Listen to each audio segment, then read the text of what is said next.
Bonjour Leïla. Je suis ravie de vous recevoir dans ce talk show qui a pour objectif de mettre en avant des parcours inspirants pour aider celles et ceux qui cherchent leur voie, une voie qui a du sens. Zig, vous êtes dessinateur d'audience en procès d'assises, autrement dit dessinateur judiciaire, un métier très original et peu connu par le grand public et qu'on aura le plaisir de découvrir aujourd'hui. Merci d'avoir accepté l'invitation pour nous parler de votre parcours et de votre métier qui va en inspirer plus d'un et plus d'une, j'en suis sûre. Pour commencer cette interview, est-ce que vous pourriez nous parler un petit peu de vous? D'où est-ce que vous venez, de vos origines, de vos racines, pour qu'on découvre la personne avant même de découvrir le professionnel que vous êtes? Alors je suis né il y a déjà presque 60 ans et j'ai grandi dans l'Est de la France, dans un milieu plutôt modeste, où les notions artistiques n'étaient absolument pas valorisées. Je dessine depuis tout petit. J'ai dû retrouver dans mes carnets de maternelle des maîtresses qui saluaient mes capacités au dessin. Et j'ai toujours dessiné, mais sans jamais envisager que ça pouvait en faire un métier. J'ai donc préparé un bac technique parce que dans le quartier où j'étais, les usines Peugeot étaient source d'avenir stable. Donc j'ai été un peu préparé à ça par ma famille, mais le dessin m'a vite rattrapé. Et mon année de terminale qui devait clore cette première partie d'enseignement technique, finalement, j'ai rencontré complètement par hasard un pion dans le lycée avec qui j'ai en partie décoré la cafétéria et qui m'a fait découvrir le monde des beaux-arts, une école d'art. Et donc, j'ai expliqué à mes parents que je n'aurais pas mon bac. Et à partir de là, je me suis engagé pleinement dans des études artistiques et voilà, ça m'a mené là. Donc, j'ai fait un parcours de 5 ans d'école d'art. Et puis après, une vie un peu bricolée d'artiste où on s'essaye à différentes choses. Voilà, on tâtonne, on fait de la photo, on fait du graphisme, du dessin, de l'illustration. Et en 2008, complètement par hasard, je pars en vacances avec un ami journaliste qui me voit dessiner et puis qui me dit, mais je ne savais pas du tout que tu dessinais.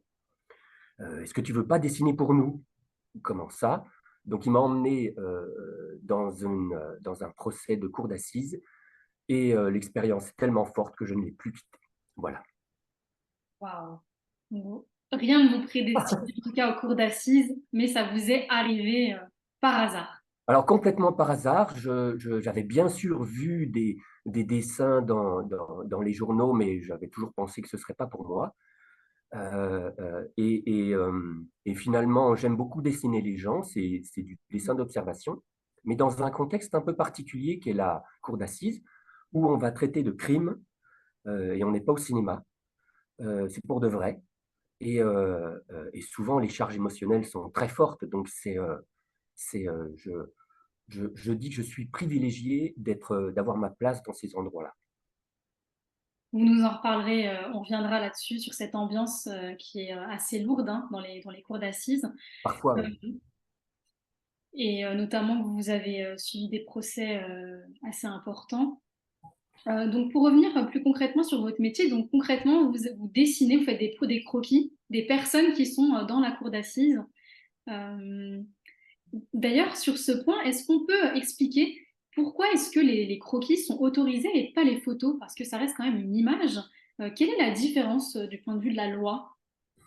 Alors, il y a une loi qui a interdit les photos et les appareils de captation, autant sonores que audiovisuels, en 1958, parce que la presse menait une sorte de battage médiatique orienté, c'est-à-dire que tout ce qui était inscrit dans les journaux était en la défaveur de l'accusé et ça empêchait finalement la justice de faire son travail en toute sérénité.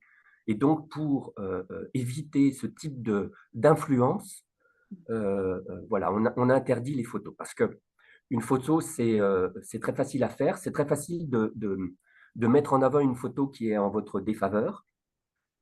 et tout de suite, vous avez la tête du criminel que, que le peuple attend. Voilà, c'est un peu caricatural, mais l'idée va dans ce sens-là. Donc, en interdisant tous ces outils modernes, on évite à la presse d'orienter le procès. Le dessinateur, lui, c'est une interprétation artistique. Donc, si je dessine mal mon modèle, l'accusé, c'est moi qu'on va attaquer et pas l'accusé, en fait. On va dire, ah, bah, tu ne l'as pas loupé, et ça a moins de conséquences que si c'est une photo. Voilà. Et puis, on sait qu'un dessinateur, c'est un dessinateur, c'est un croqueur, donc c'est pas réellement des portraits très, très élaborés, c'est plutôt des croquis, du dessin rapide. Et donc, c'est juste pour donner une ambiance et quelques éléments plutôt que de faire un portrait très, très réaliste. Mm. Donc, mon niveau d'influence est pas très important. Est-ce que vous avez cette demande à ce que ce soit bien objectif? Est-ce que le fait que il faut absolument du coup éviter la caricature, j'imagine que est-ce que ça c'est quelque chose qui est vérifié ou c'est commun et on sait qu'on doit éviter la caricature? Alors, j'ai une grande chance. On me laisse faire exactement ce que je veux. D'accord. Donc, moi, j'apporte une image en complément du texte du journaliste. Je ne suis pas journaliste. J'ai une amie dessinatrice aussi qui fait également du rédactionnel, Marion Dubreuil, et je suis impressionné par sa capacité de concentration. Et ses dessins sont moins élaborés que les miens, euh, euh, et elle situe la scène. Moi, je vais faire des portraits un peu plus détaillés, mais je complète le propos du journaliste. Donc, tout ce qui va être de l'ordre de l'information et d'expliquer le procès et les enjeux, c'est dans l'écrit ou dans l'intervieweur si c'est de la télévision. Mais moi, j'apporte un complément d'image et j'essaye d'être plutôt sensible que documentaire. D'accord. Et pour être plus concret par rapport à ce travail, au niveau des croquis, quel matériel vous utilisez? Donc j'imagine que c'est sur du papier. Quel papier et pourquoi? Et puis il y a des feutres, j'ai vu qu'il y avait de l'aquarelle. Pourquoi et qu'est-ce que vous utilisez? Alors, il faut être un peu tout-terrain. Tout est possible. Il faut savoir aussi qu'on est dans un tribunal, donc on nous accorde une place, mais on ne nous réserve pas des grands espaces. On est souvent sur une chaise. Je n'ai pas besoin de bureau. J'ai juste tout mon matériel sur mes genoux. Et puis, on peut faire du crayon, on peut faire du crayon de couleur, on peut faire de l'aquarelle, on peut faire des feutres. Voilà, chaque dessinateur va faire un peu en fonction de ce avec quoi il est le plus à l'aise. Pour D'accord. ma part, j'ai une facilité avec l'aquarelle, ça me va bien. J'ai développé ça depuis quelques années et je bricole mes dessins sur place et cet outil-là, il est facile, il sèche rapidement, il est peu encombrant et on fait des surfaces assez grandes assez rapidement. Donc, pour moi, c'est beaucoup de qualité. Cet outil très confortable. Est-ce que c'est aussi parce que c'est de la couleur? Est-ce que vous privilégiez aussi la couleur? Vous avez envie de mettre de la couleur? Bien sûr, Mm. j'ai pendant pas mal de temps dessiné avec des crayons. Et comme très très souvent, on fait d'abord le contour du visage, on fait la silhouette et on colorie dedans éventuellement avec des crayons. En adoptant l'aquarelle et le pinceau, je me suis séparé de ce trait de contour pour ne dessiner maintenant que le modelé de la lumière. Et je trouve que c'est à chaque fois un challenge nouveau. Et puis, ben voilà, je m'en sors bien là-dedans, donc je continue. Voilà. Super. Ouais, j'ai eu l'occasion de voir vos dessins qui sont super.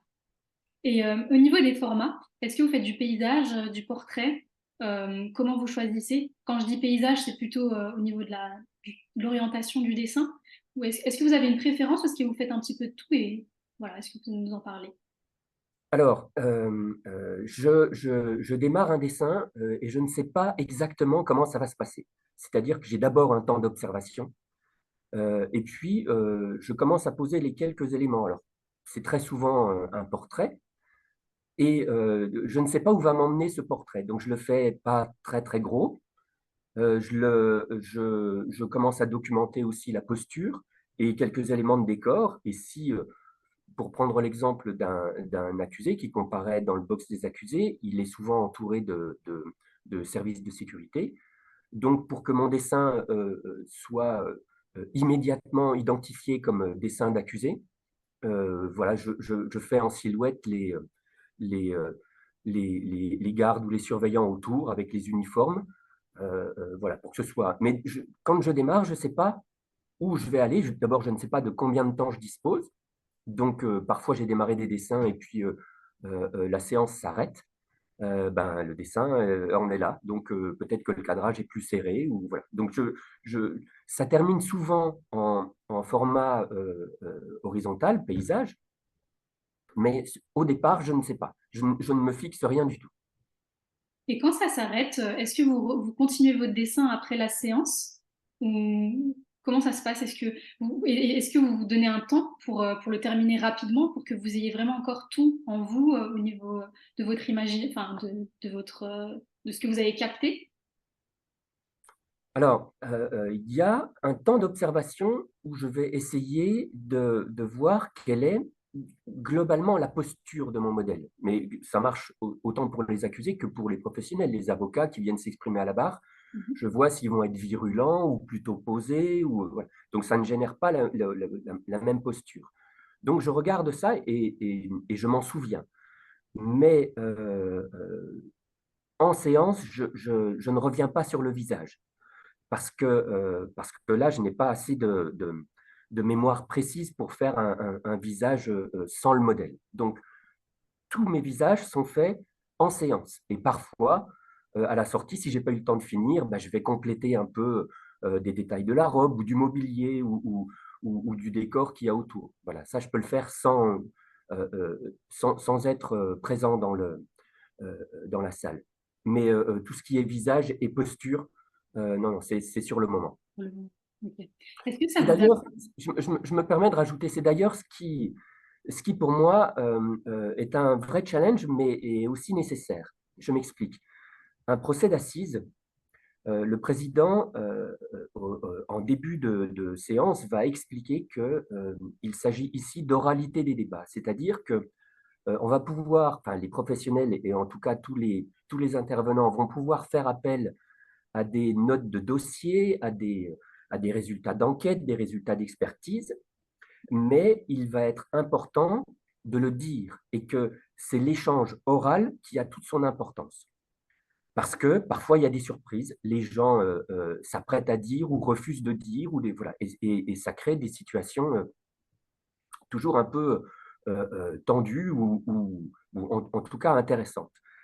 Et en tant que dessinateur, je joue cette carte-là du temps limité et de la spontanéité. Donc, autant il y a oralité des débats, autant il y a dessin sur le vif et pas plus. C'est intéressant ce que vous dites. Il y a pas très longtemps, j'ai interviewé un photographe qui m'a dit que ce qu'il cherchait à capturer, à capter, c'était l'instant. Et finalement, ça rejoint ce que vous dites, vous aussi en tant que dessinateur. Alors, mon instant est plus lent parce que je n'ai pas bien sûr la même rapidité qu'un Bien appareil sûr. photo, mais c'est un instant, comment dire, euh, oui, je suis attentif à ce qui se passe sur le moment. Je ne peux pas, pour moi, c'est impensable de préparer des dessins avant une audience. Voilà. Parce que je ne sais pas comment ça va se passer, je ne sais pas dans quelle posture les gens vont être. On a souvent des surprises en audience de tribunal, souvent des choses inattendues, des révélations, des aveux. Et j'ai besoin de dessiner ça en le découvrant sur le moment. Je ne peux pas préparer quelque chose. Est-ce que parfois vous avez, dans le vif de l'action, vous avez envie de prendre plusieurs scènes et du coup vous devez choisir? Est-ce qu'il y a une forme, une difficulté? Constamment, Oui. constamment. Je, j'aurais envie de montrer tellement de micro-détails auxquels je suis sensible, Mm. qui pour moi parlent des gens qui sont là. Mhm. que, que je voudrais faire plein de dessins de mains croisées, de regards en coin, de choses comme ça. Voilà. Je suis obligé de dessiner plus lentement. J'ai une capacité de entre 3 et 5 dessins par jour. Euh, et voilà, je ne peux pas tout mettre dans les dessins. Voilà. Donc, je fais des choix. Vous faites des choix. Parfait. Merci hein, déjà pour ce partage sur le métier qui est très intéressant.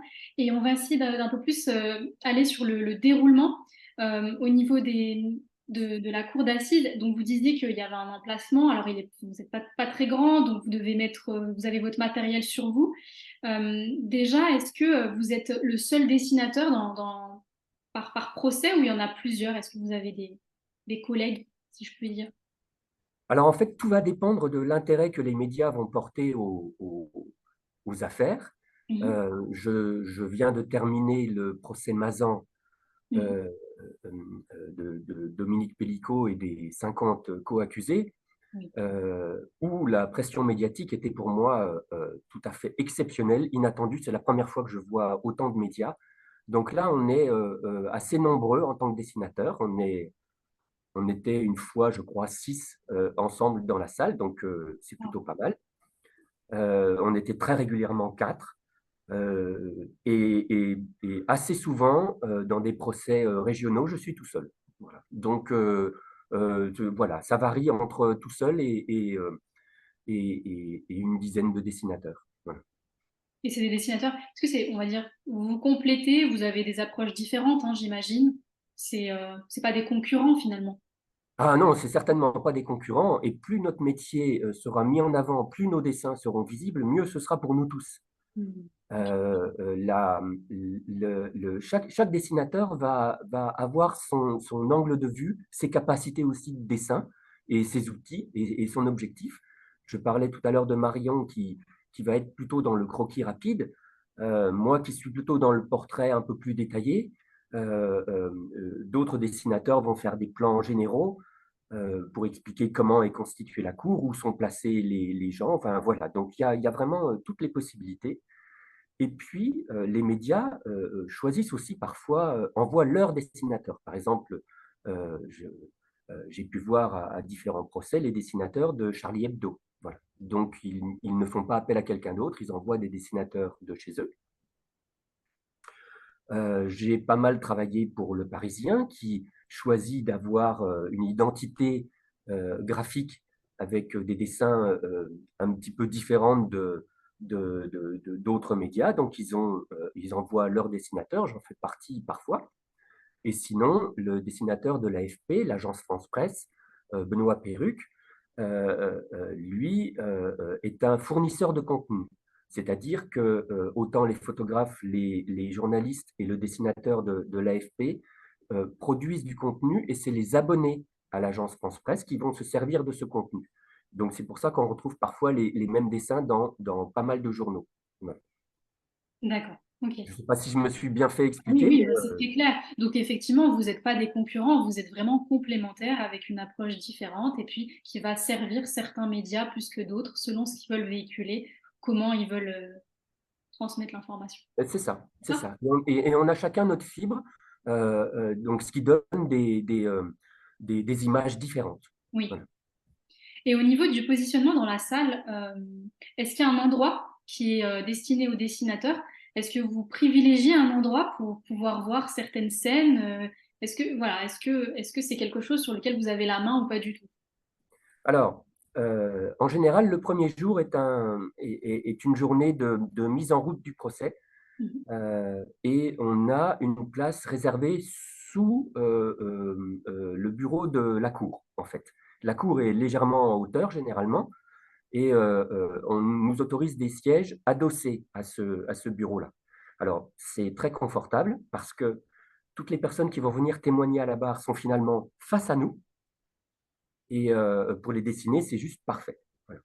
Une fois que le procès a pris sa vitesse de croisière, euh, on essaye, nous, en tant que dessinateurs, d'avoir des angles un peu différents, et auquel cas, on peut se déplacer sans gêner l'audience, bien sûr, mais on va s'installer dans le public s'il y a de la place, ou voilà. Il y a des endroits un peu autorisés aussi comme ça. Voilà. Et quelle est l'autorisation qu'il faut pour pouvoir accéder à ces audiences en tant que dessinateur? Alors, en temps normal, dans un procès avec peu de public, c'est un procès, comme je viens de le dire, public, et donc tout le monde peut venir avec un crayon ou des outils de dessin. Il ne sera pas forcément installé au pied de la cour, sauf s'il en fait la demande en amont. Dans des procès à plus grande résonance médiatique, donc plus de médias, les places sont limitées et on demande une accréditation en amont au tribunal.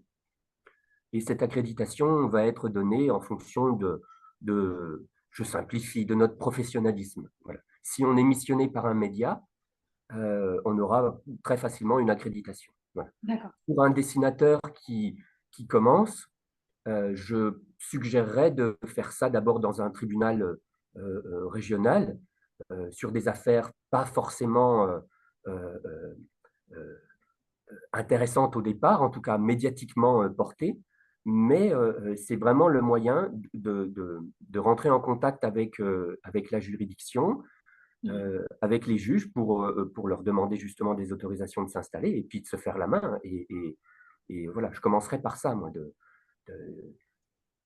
dans un tribunal régional, par exemple. Oui, oui, pour commencer déjà à une plus petite échelle, hein. Et Parce que, savoir si ça nous plaît, en mm, fait. oui, c'est important. Parce que des fois, on peut se faire aussi une image d'un métier et puis il est important de le tester. Alors, il y a ça, c'est-à-dire que c'est du dessin d'observation dans un temps limité. Voilà. Donc, il faut déjà savoir en tant que dessinateur si on est à l'aise avec cette formule-là. Et puis, il y a quand même un autre aspect qu'il ne faut pas négliger, c'est que, comme on l'a dit tout à l'heure, les cours d'assises, c'est des crimes. Mhm. Donc, les choses qui sont racontées, les témoignages sont parfois un peu Oui. durs à entendre. Et voilà, il faut résister à ça. Mhm. Ouais, il y a une ambiance particulière. Mm. Je vais revenir sur ce point. Quand même. Est-ce que vous avez le droit de dessiner tout le monde?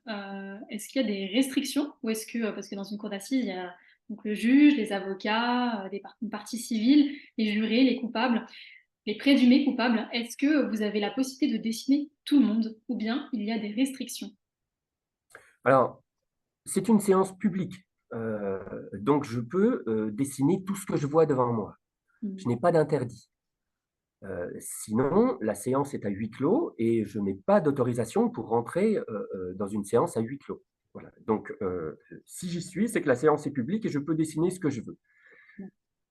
Je suis attentif à ne pas dessiner les victimes, sauf cas exceptionnels, parce que les situations sont souvent difficiles pour les victimes et je ne veux pas être celui qui rajoute une difficulté supplémentaire et et de faire un mauvais dessin en plus publié dans le journal le lendemain. Voilà. Je ne suis pas là pour rajouter de la difficulté à ce que les gens vivent sur le moment. Voilà. Je témoigne de ce que je vois, mais je veux pas gêner, en fait. Donc j'évite globalement les victimes.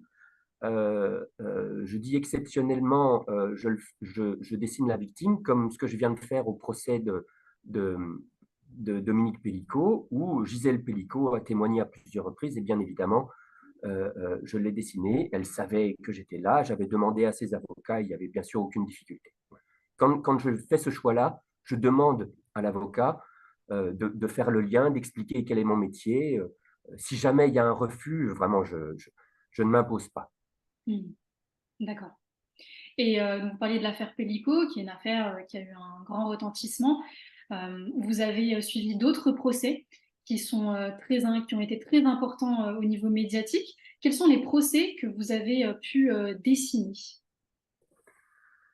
Alors, j'ai suivi quelques procès médiatiques. Je crois qu'on peut parler de l'affaire Jonathan Daval, ça dit peut-être quelque chose. J'ai fait les deux procès de Nordal Lelandais J'ai fait le procès de Valérie Bacot à Chalon-sur-Saône. J'ai fait des procès d'antiterrorisme, le procès qu'on appelait le procès de Nice, ce camion sur la promenade à Nice. J'ai fait, mais très très rapidement, le procès de Peter Sherif, qui était le dernier accusé des attentats de Charlie Hebdo.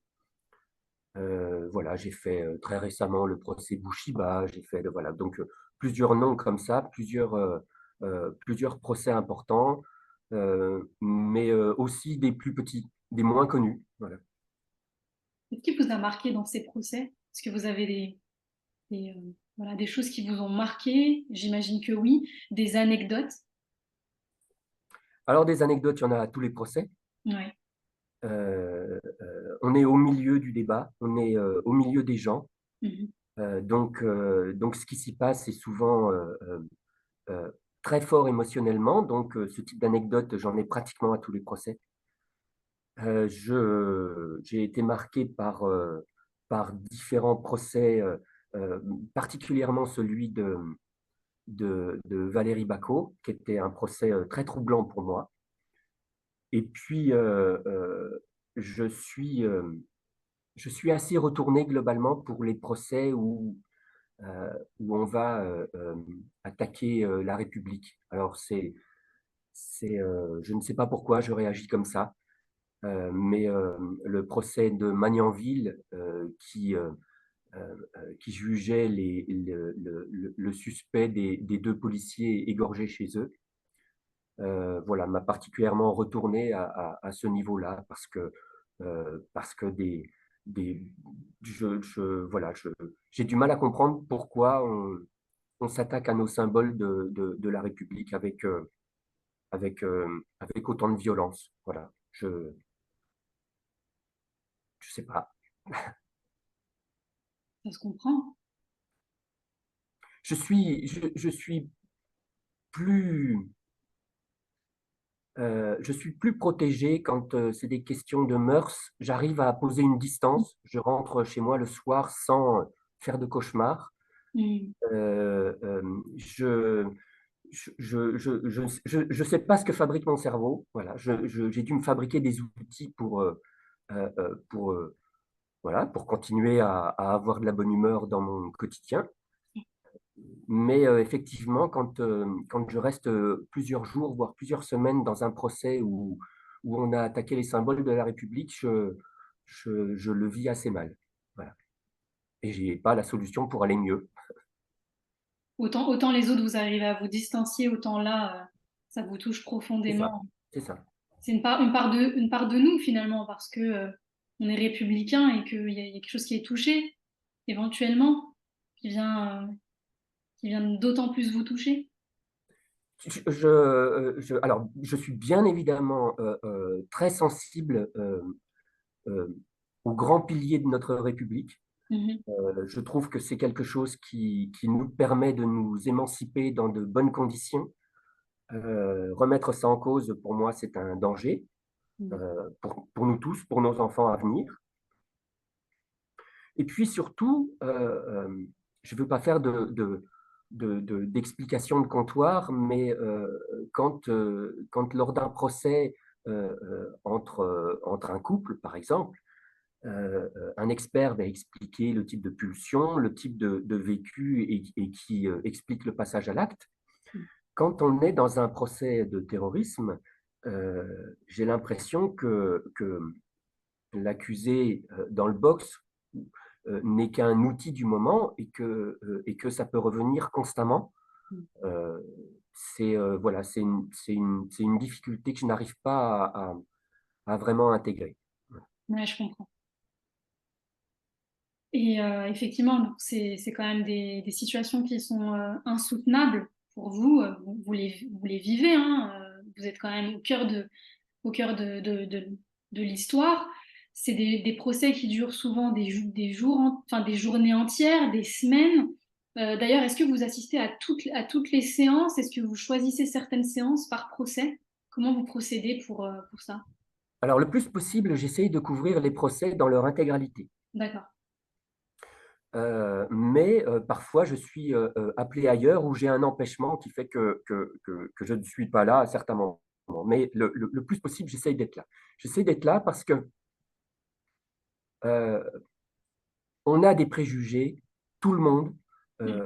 Et au début d'une affaire, on ne peut pas s'empêcher de se dire, quand même, ce type de condamnation, voilà. On rentre dans la salle et puis on va voir la personne dans le box et on va se dire, ah oui, il a vraiment le profil que j'imaginais, ou justement, il n'a pas du tout la tête qui correspond au chef d'accusation. Donc, euh, il y a cette première idée-là. Mais surtout, c'est que l'ensemble du procès, le résultat de l'enquête, les experts, la famille, les victimes, et puis les plaidoiries, autant de la partie civile, c'est-à-dire de la victime, ou les plaidoiries de la défense, et encore le réquisitoire des avocats généraux, cet ensemble-là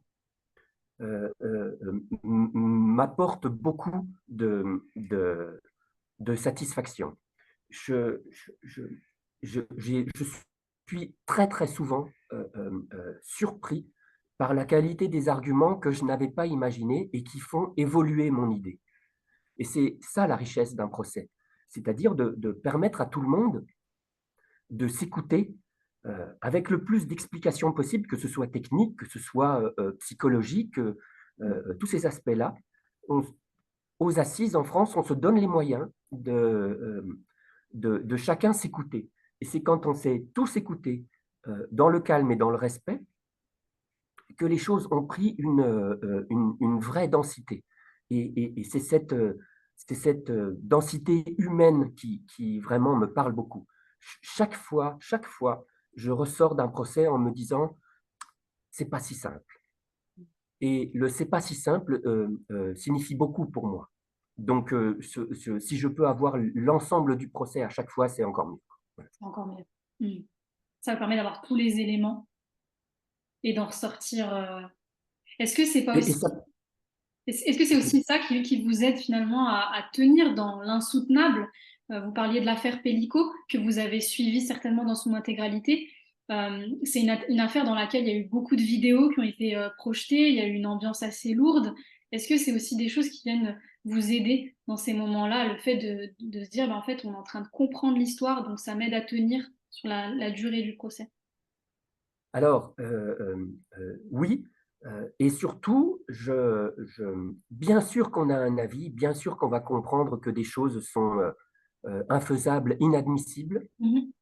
et pourtant, quand tout le monde s'est exprimé, c'est plus troublant que ça. Et le passage à l'acte, par exemple, de certains des co-accusés, qui ont expliqué qu'ils reconnaissent les faits, bien sûr, parce que ça a été filmé, mais qu'ils n'en avaient pas l'intention, on pourrait croire que c'est un argument facile qui permet de se défausser de l'idée du viol, etc. Mais avec les explications de certains avocats et les explications de contexte, effectivement, dans certains cas, c'était troublant et on comprenait bien que, que l'accusation de viol brutal était pas toujours aussi évidente que ça. Voilà. Et c'est cet ensemble-là, c'est d'être repoussé de ces certitudes qui moi, m'enrichit. Alors, depuis longtemps déjà, je me sépare du jugement. Je ne rentre plus dans un procès avec l'idée de juger ou d'avoir un avis. J'ai pris cette posture de témoin Mhm. et ça me va très bien. Ceux qui jugent sont derrière moi. Ils sont là pour ça. Ils en ont la capacité, ils en ont le recul. Moi, je suis un témoin sensible. Je dessine les êtres humains que je vois devant moi et je me limite à ce rôle-là. Voilà. Et du coup, quand vous sortez de toute cette période de procès, comment vous faites? Est-ce que vous avez un rituel pour vous décharger de tout ce que vous avez pu vivre en étant dans le cœur de la situation? Alors, ça va dépendre du contexte. Sur des procès comme le procès Mazan, où il y a beaucoup de journalistes, où on est en déplacement, on n'est pas chez nous. Mhm. On se retrouve entre journalistes, on a des moments, des repas, enfin, il y a de la convivialité, il y a des échanges. C'est plutôt effectivement une libération collective. Mhm.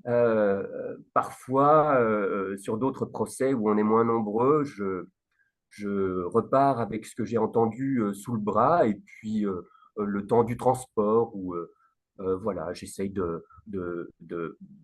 d'évacuer ça. Voilà, je n'ai pas vraiment de rituel. C'est au quotidien. Je suis plus porté par le plaisir et le privilège d'être là au milieu de tous ces professionnels et d'assister à ça.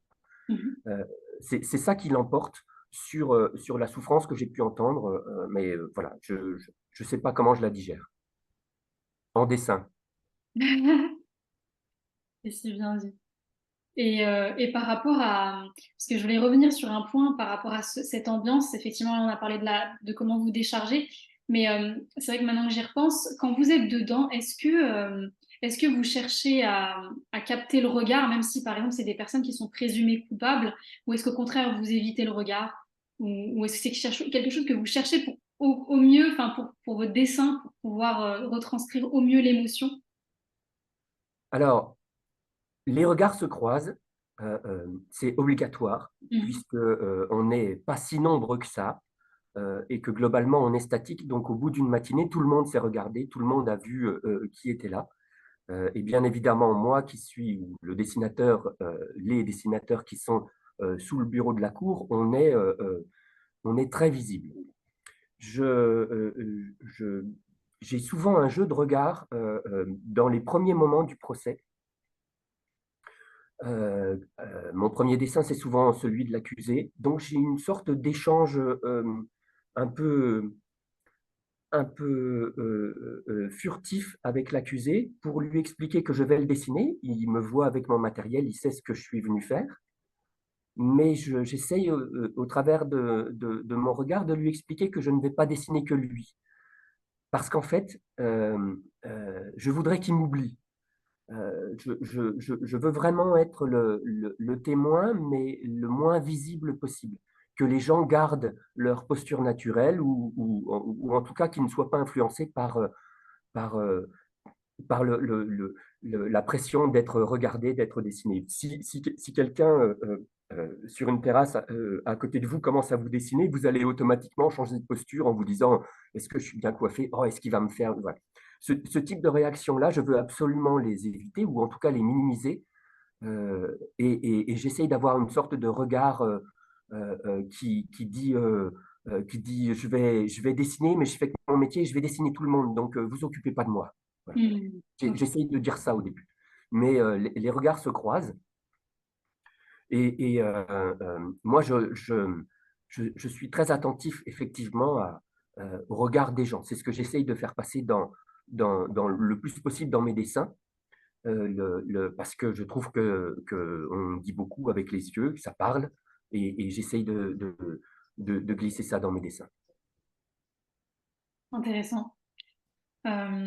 Du coup, je vais essayer de revenir un peu plus sur les croquis, maintenant qu'on sort un peu de l'ambiance des procès, qu'on a compris aussi comment vous viviez les choses à l'intérieur, comment vous travaillez en étant dans le procès. Au niveau de ce job que vous avez, de ce métier, est-ce que vous êtes salarié ou est-ce que vous êtes indépendant? Et est-ce que c'est possible d'être salarié dans ce métier? Alors, c'est possible. Je connais Elisabeth de Pourquerie qui dessine pour France Télévisions et qui est salariée de France Télévisions. Voilà, je prends cet exemple-là. Peut-être qu'il y en a d'autres, mais qui ne me viennent pas à l'esprit. D'accord. Je connais d'autres dessinateurs qui sont avec des clients réguliers. Benoît Perruque est lui le dessinateur de l'AFP. Donc, ça lui fait sur l'année un certain volume de travail avec l'AFP. Et puis, je connais d'autres profils où on a une activité annexe pour compléter parce que le dessin dans les tribunaux ne rapporte pas assez d'argent pour faire un salaire confortable, quoi. Ouais, c'est bien ce que j'imaginais il y aurait potentiellement une activité complémentaire. C'est ça. Alors, je connais plusieurs dessinateurs qui font de la bande dessinée à côté, de l'illustration. Pour ma part, je fais du graphisme, de la création de logos, de la mise en page de catalogue, des choses comme ça, qui sont un univers. Je crée des images, mais dans un contexte différent. Voilà. Et puis, globalement, les médias ont peu d'argent à attribuer aux dessinateurs. Donc, le métier de dessinateur, si c'est pour être riche, il faut faire autre chose. Ok, donc, et du coup, vous disiez que donc, vos clients, c'était potentiellement des journaux. Euh, est-ce Alors, c'est les grands médias, alors que ce soit des journaux imprimés, des journaux web ou des journaux télévisés. Les grands médias vont acheter le droit d'utiliser le dessin, c'est-à-dire qu'ils n'achètent pas le dessin en papier. Mhm. Chaque fois que le dessin est fait, il est ensuite scanné et on transmet le fichier numérique. Donc, les médias achètent le droit d'utilisation de l'image. Voilà. C'est comme ça qu'on gagne sa vie. Voilà. Donc, après, faut connaître soit plusieurs médias, soit vendre très cher. Voilà. J'ai vu aussi une première de couverture de livre. Ah, ben ça c'est le double effet du dessin, c'est-à-dire qu'à partir du moment où il a été publié dans des médias, il est vu. Il est vu par d'autres personnes qui parfois peuvent être intéressées. Alors, soit le dessin a été vendu en exclusivité à un média et il le restera, soit il est vendu une fois mais sans exclusivité, ce qui fait que le dessin peut être réutilisé par d'autres. Voilà. D'accord. Et c'est le grand plaisir. Ça m'est arrivé dernièrement pour le livre du procès de Dupond-Moretti, un procès que j'avais suivi. J'avais travaillé pour Le Parisien et un des dessins a intéressé l'éditeur du livre pour en faire la couverture. C'est parfait. C'est celui dont je parlais, celui que j'ai vu du coup. Donc ça peut se retrouver sur des journaux papier, au niveau des médias, du web média, des livres. Aujourd'hui, vous avez plus de 30 ans d'expérience dans le domaine, si je me Ah trompe pas. non, Plus. non 30 ans d'expérience, non. Je crois que mon premier dessin a été publié en 2008. Donc, on est à une quinzaine d'années, non, c'est ça? Une quinzaine d'années. Un peu Alors, plus? 30 ans peut-être dans l'univers artistique. Ah ben, l'univers artistique, oui, depuis les années 90. J'ai commencé à dessiner et photographier et d'autres choses encore, mais oui, oui, une vie d'artiste bricolé, oui, depuis plus de 30 ans, oui. Plus de 30 ans, voilà. Mais du coup, effectivement, donc, comme vous dites, depuis 2008, sur ces croquis qui ont eu donc, plutôt des croquis au niveau judiciaire, ça représente combien de dessins vendus aujourd'hui? Ah, de dessins vendus, je ne sais pas. De dessins fabriqués, je ne sais pas non plus. C'est la question, c'est la question à laquelle je ne m'étais pas préparé. Non, je sais pas. Alors, si on fait un calcul rapide, vous allez m'aider à le faire. Je fais entre 3 et 5 dessins par jour. J'ai fait je crois qu'on est peut-être autour de 150 procès. Et puis, peut-être qu'une moyenne de 3 jours, 4 jours par procès, ou de cet ordre-là. Donc, vous voyez le nombre de dessins qu'il peut y avoir. Ça fait Ça revient à combien? une centaine, voire des milliers de dessins. Voilà, des milliers. Des milliers Alors, de dessins. j'ai un tiroir, j'ai même plusieurs tiroirs où je stocke les dessins originaux pour qu'on puisse éventuellement les retrouver plus tard. Tout ça est classé avec le nom de l'affaire. Donc, oui, c'est assez conséquent, mais je n'ai pas compté, je ne me rends pas compte. C'était ma prochaine question, le stockage des dessins. Où est-ce qu'ils étaient stockés? Comment ils sont protégés aussi pour ils puissent durer dans le temps? Voilà. Alors, je ne suis pas un grand coffre-fort de galeries d'art.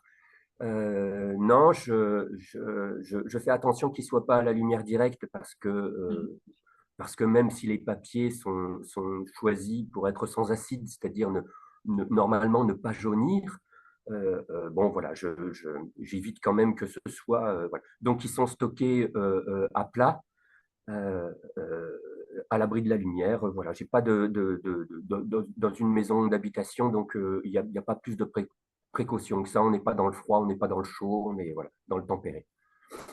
Je- Et au niveau de la protection, je dirais plutôt numérique des droits d'auteur, comment vous faites aujourd'hui, puisque avec les réseaux sociaux, ça peut être réutilisé, publié en story, sur des publications, etc. Comment est-ce que vous protégez tout ça? Alors, je refuse de passer mon temps à faire le policier du web et courir après toutes les utilisations frauduleuses. Mhm.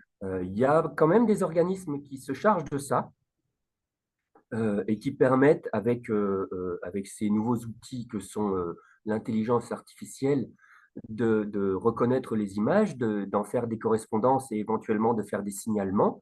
Donc, j'ai un tableau de bord qui me fait remonter régulièrement des utilisations d'images et je valide ou pas si je les ai vendues à ces médias-là ou à ce type de réseau-là. Donc, j'ai un contrôle de cet ordre-là, mais il y a sûrement beaucoup de gens euh, peu respectueux des droits d'auteur qui vont réutiliser les images sans l'autorisation. Bon, euh, euh, voilà, on ne peut pas être partout.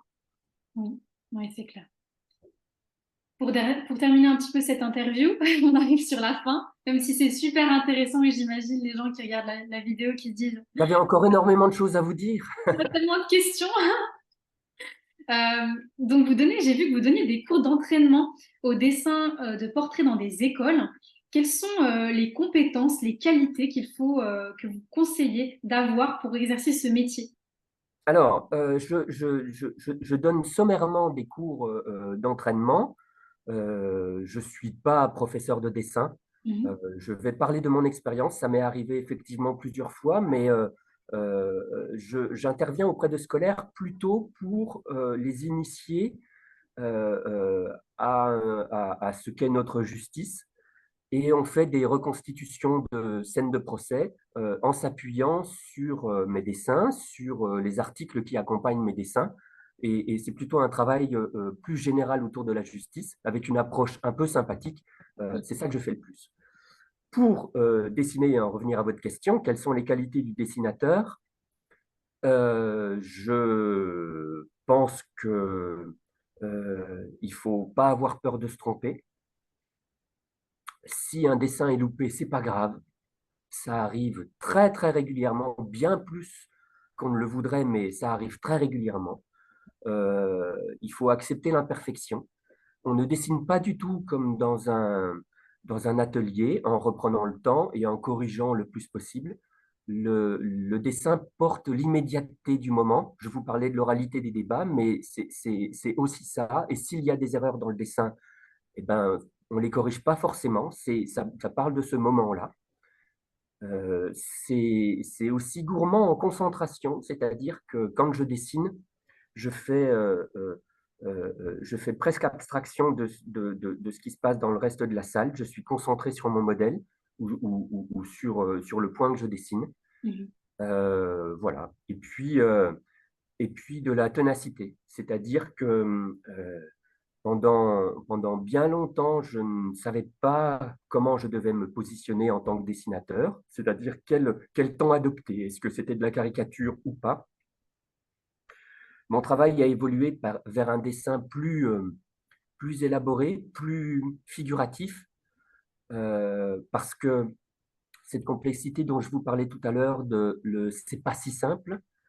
J'essaye de le faire passer au travers de mon dessin, en rendant un dessin plus complexe qu'il n'est, en dessinant des humains.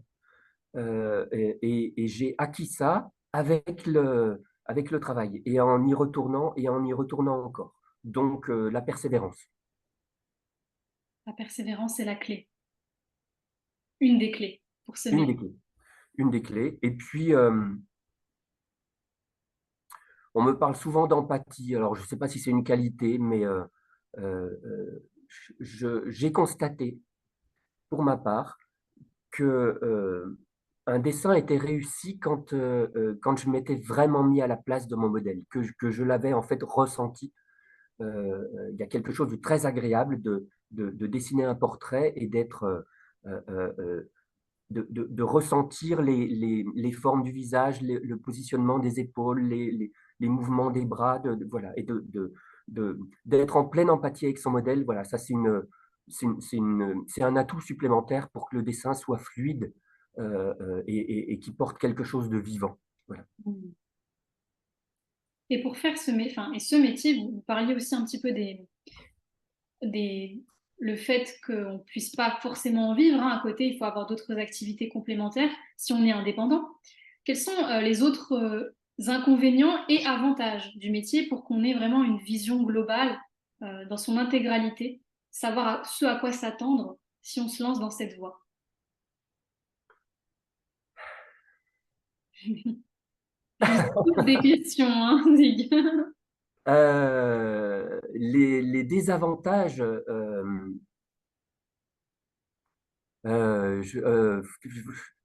je n'en vois pas directement. Euh, peut-être, peut-être accepter aussi qu'on ne regarde pas toujours les images avec ce qu'on y a mis dedans. C'est-à-dire que le regard extérieur du spectateur en général, il va y mettre des choses que vous n'aviez pas voulu mettre ou pas eu l'intention de le faire ou pas pensé.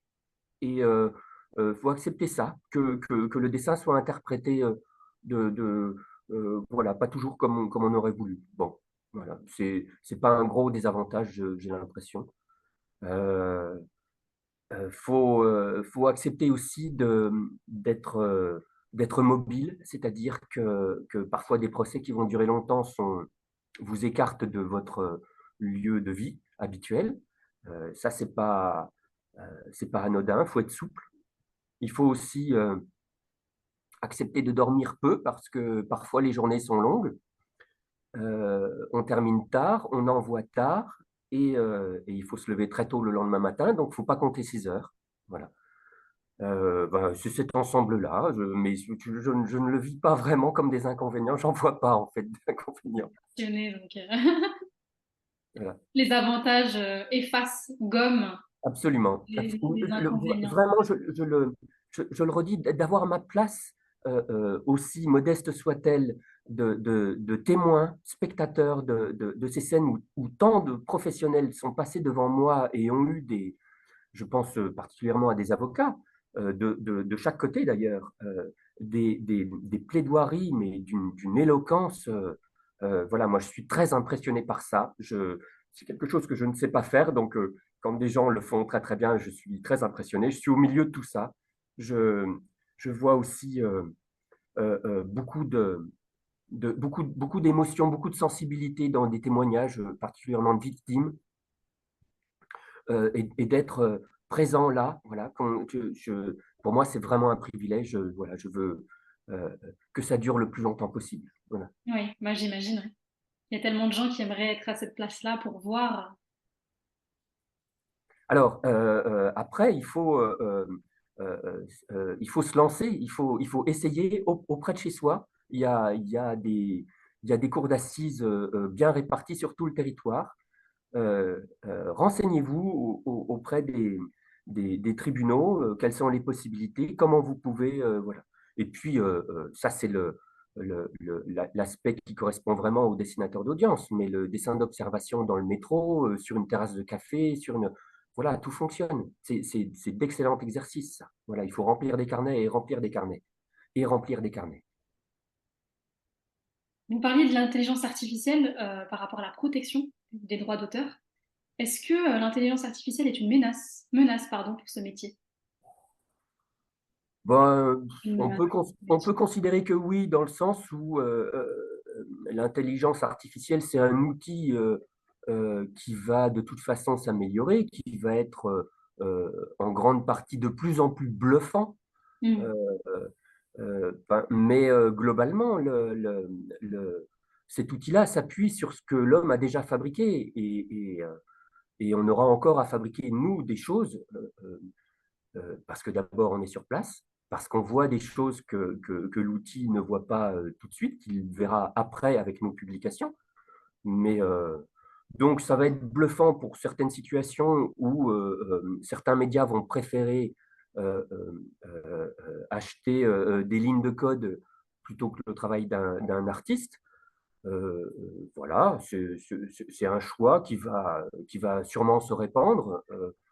Voilà, à nous d'être réactifs, créatifs, essayer de proposer des choses que la machine ne peut pas proposer.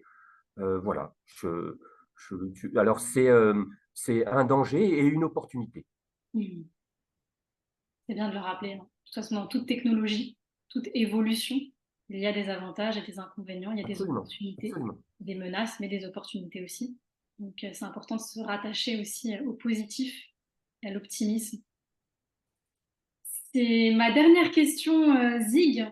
Aujourd'hui, si on fait un peu le bilan de votre carrière, qu'est-ce que ça vous a apporté à titre personnel? Vous en avez déjà parlé, hein, vous en avez déjà un petit peu parlé de tout ça, mais qu'est-ce que ça vous a apporté à titre personnel de faire ce métier pendant toutes ces années?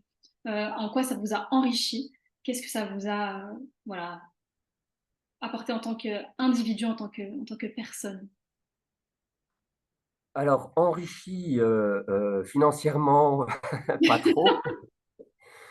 Je crois je crois que j'ai compris que j'aimais beaucoup les humains, quels qu'ils soient, que j'avais plaisir à les dessiner, à les regarder, et que c'était ça mon plus bel enrichissement, c'est de comprendre un peu plus qui je suis, d'avoir trouvé un petit espace où je bricole mes pinceaux et je nous vois tous et ben, c'est déjà beaucoup, ça me rend heureux ça. Voilà, ça m'apporte ça, ce plaisir-là.